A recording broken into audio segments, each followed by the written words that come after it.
और अब आपको दिखाते हैं देश और दुनिया की 20 बड़ी खबरें। जम्मू कश्मीर के कई हिस्सों में बर्फबारी का सिलसिला लगातार जारी है। अनंतनाग में भारी बर्फबारी की वजह से पहाड़ सफेद चादर से ढक गए हैं। मौसम विभाग की माने तो पहाड़ों पर बर्फबारी का दौर अभी भी जारी रहने की संभावना जताई जा रही है। पहाड़ से लेकर सड़क तक हर तरफ बर्फ ही बर्फ नजर आ रही है। भारी बर्फबारी के बीच घाटी का नजारा बेहद खूबसूरत हो गया है। जम्मू कश्मीर के रामबन में बर्फबारी के बीच पहाड़ों से पत्थर गिरने का सिलसिला लगातार जारी है, जिसकी वजह से जम्मू कश्मीर नेशनल हाईवे 44 पर दोनों तरफ से यातायात ठप पड़ गया है। रामबन के पहाड़ों से जो तस्वीरें सामने आई हैं बेहद डराने वाली हैं। यहाँ पर पहाड़ दरकने की वजह से मलबा तेजी से नीचे की तरफ गिर रहा है, जिसकी वजह से आसपास के रास्तों पर सावधानी बरतना बेहद जरूरी।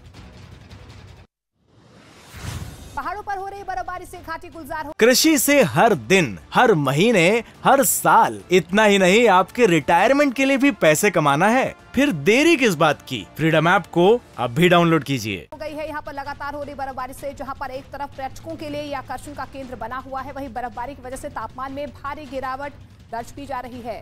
साथ ही घर, सड़क सभी जगह बर्फ की मोटी परतें जमने लगी हैं, जिसकी वजह से लोगों की परेशानियां यहाँ पर बढ़ने लगी हैं और फिसलन भी ज्यादा हो गई है। जोशीमठ में भारी बर्फबारी का सिलसिला जारी है। बर्फबारी के चलते पूरा इलाका बर्फ की सफेद चादर से ढक गया है। बर्फबारी से सैलानियों के चेहरे भी खिल गए हैं। बर्फ के बीच सैलानी मस्ती करते हुए नजर आ रहे हैं, तो वहीं स्थानीय कारोबारियों, स्कीइंग खिलाड़ियों को भी बर्फबारी के बाद पर्यटकों के आने की उम्मीद ज्यादा बढ़ गई। उत्तराखंड के उत्तरकाशी में बर्फबारी का सिलसिला जारी है, जिसकी वजह से यहां पर गंगोत्री धाम पूरी तरह से बर्फ की सफेद चादर से ढका हुआ है। वहीं पहाड़ भी सफेद चादर से लिपटा हुआ नजर आ रहा है। इस खूबसूरत नजारे को देखने के लिए पर्यटक दूर दूर से पहाड़ों का रुख कर रहे हैं और बर्फबारी का लुत्फ उठाते हुए नजर आ रहे हैं।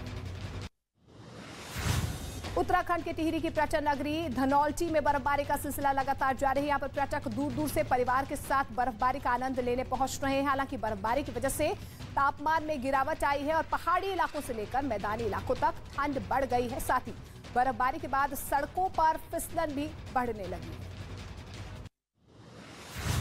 हिमाचल प्रदेश के मनाली में बर्फबारी का सिलसिला जारी है। पहाड़ से लेकर सड़क तक बर्फ की सफेद चादर बिछी हुई है। पेड़ की टहनियों और पत्तियां भी बर्फ की परत से ढक चुकी हैं। यहां पर बर्फबारी की वजह से बड़ी संख्या में पर्यटक पहुंच रहे हैं और कड़ाके की ठंड के बीच दोस्तों और परिवारों के साथ बर्फबारी का आनंद उठा रहे हैं।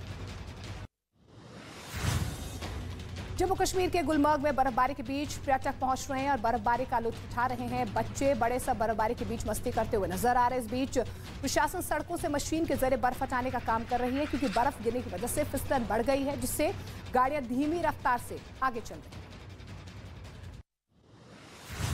जम्मू का नरवाल इलाका जोरदार धमाके से ढह उठा है। 2 जगह पर ब्लास्ट हुआ है, जिसमें 7 लोग घायल बताए जा रहे हैं। वहीं धमाके के बाद सुरक्षा बल ने आसपास के इलाके में घेराबंदी कर दी है। आशंका जताई जा रही है कि स्टिकी बम से धमाका किया गया है। जांच के लिए फोरेंसिक टीम मौके पर पहुंची है और सबूत इकट्ठा किए जा रहे हैं। सूत्रों के मुताबिक जल्द ही एनआईए की टीम भी धमाके वाली जगह पर जाएगी और जांच करेगी। महाराष्ट्र के औरंगाबाद में एक टूरिस्ट बस में आग लगने से अफरा तफरी मच गई। आग इतनी भीषण थी कि थोड़ी ही देर से पूरी बस जलकर राख हो गई। शॉर्ट सर्किट की वजह से बस में आग लगी थी, जिसे बुझाने के लिए दमकल विभाग की गाड़ियां यहां पर पहुंची। कड़ी मशक्कत उन्हें करनी पड़ी। गनीमत ये रही कि जिस वक्त बस में आग लगी उस समय बस में कोई सवार नहीं था, जिससे बड़ा हादसा टल गया।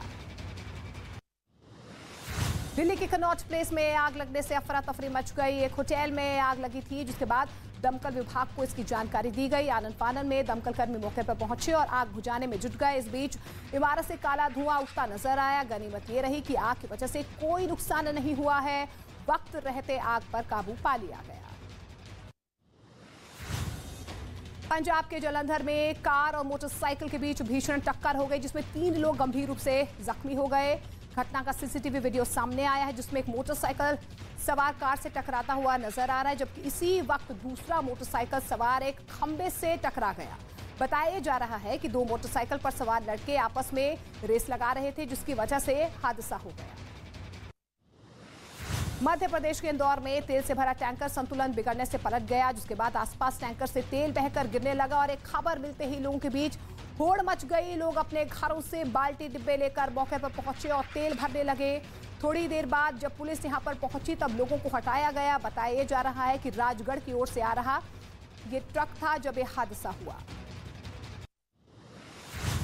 उत्तर प्रदेश की राजधानी लखनऊ में G20 समिट के लिए वॉकथन का आयोजन किया गया। मुख्यमंत्री योगी आदित्यनाथ ने G20 वॉकथन को झंडी दिखाकर रवाना किया। आम जनता को जोड़ने के लिए 4 शहरों में वॉकथन का आयोजन किया गया। लखनऊ, आगरा, वाराणसी और नोएडा में मैराथन वॉकथन का आयोजन किया गया। उत्तर प्रदेश के प्रयागराज में मौनी अमावस्या के मौके पर बड़ी संख्या में श्रद्धालु पहुंचे और करीब 85 लाख से ज्यादा लोगों ने गंगा नदी में स्नान किया। मुख्यमंत्री योगी आदित्यनाथ के निर्देश पर हेलीकॉप्टर से निगरानी की जा रही है। इसके साथ साथ श्रद्धालु और संतों के स्वागत के लिए भी यहां पर कई तैयारियां की गई है। उन पर हेलीकॉप्टर से फूल बरसाए गए। पेरू में सरकार के खिलाफ तेज हुआ प्रदर्शन। यहां पर लीना और कस्को में बड़ी संख्या में लोग सड़क पर उतर आए हैं और सरकार के खिलाफ जमकर नारेबाजी करते नजर आए, जिसके बाद लीमा में 11,800 पुलिसकर्मियों को तैनात कर दिया गया है, जिनसे प्रदर्शनकारियों की झड़प हो गई। बताया भी जा रहा है कि अब तक पुलिस से टकराव में प्रदर्शन के दौरान 53 लोग मारे गए। रूस के राष्ट्रपति पुतिन के करीबी और चेचन कमांडर रमजान कादिरोव की नाराजगी की बात सामने आ गई है। पश्चिमी मीडिया के एक रिपोर्ट में यह दावा किया जा रहा है कि रूस के राष्ट्रपति पुतिन के करीबी और चेचन कमांडर रमजान कादिरोव नाराज बताए जा रहे हैं। एक रिपोर्ट में यह भी दावा किया गया है कि रूस की सेना में दाढ़ी पर बैन लगने की आशंका से चेचन कमांडर रमजान कादिरोव भड़क गए। अमेरिका के कैलिफोर्निया में बाढ़ की वजह से हालात बदतर होते नजर आ रहे हैं। वीडियो सामने आया है जिसमें दूर दूर तक सिर्फ सैलाब ही नजर आ रहा है। घरों में बाढ़ का पानी घुस गया है, जिससे लोगों को काफी दिक्कतों का सामना करना पड़ रहा है। बाढ़ के बीच बोट का सहारा लिया जा रहा है। बोट के जरिए ही लोगों तक जरूरी सामान पहुंचाया जा रहा है। कोसोवो में बाढ़ की वजह से तबाही मची हुई है। खेत से लेकर रिहायशी इलाके तक सब जगह पानी ही पानी नजर आ रहा है। एक वीडियो सामने आया है जिसमें सड़क पर सैलाब बहता हुआ नजर आ रहा है। प्रशासन की ओर से करीब 50 घरों को खाली करवाया गया है। लोगों को सुरक्षित जगह पर पहुंचाया गया है। इसके साथ साथ लोगों की मदद के लिए सुरक्षा बल को तैनात किया गया है और नाव के सहारे लोगों तक राहत का सामान पहुंचाया गया। सर्बिया के दक्षिण पश्चिमी इलाके में भारी बारिश और बाढ़ से हालात बदतर हो गए हैं। कई इलाकों में पानी इतना ज्यादा भर गया है कि लोगों के घर डूब गए हैं और लोगों को भारी मुश्किलों का सामना यहां पर करना पड़ रहा है। इस बीच नोवी बाजार शहर में लोगों के घरों के आसपास पानी भर गया है। पानी को निकालने के लिए छोटी मशीनों की मदद यहां पर ली जा रही है और पानी को बाहर निकाला जा रहा है।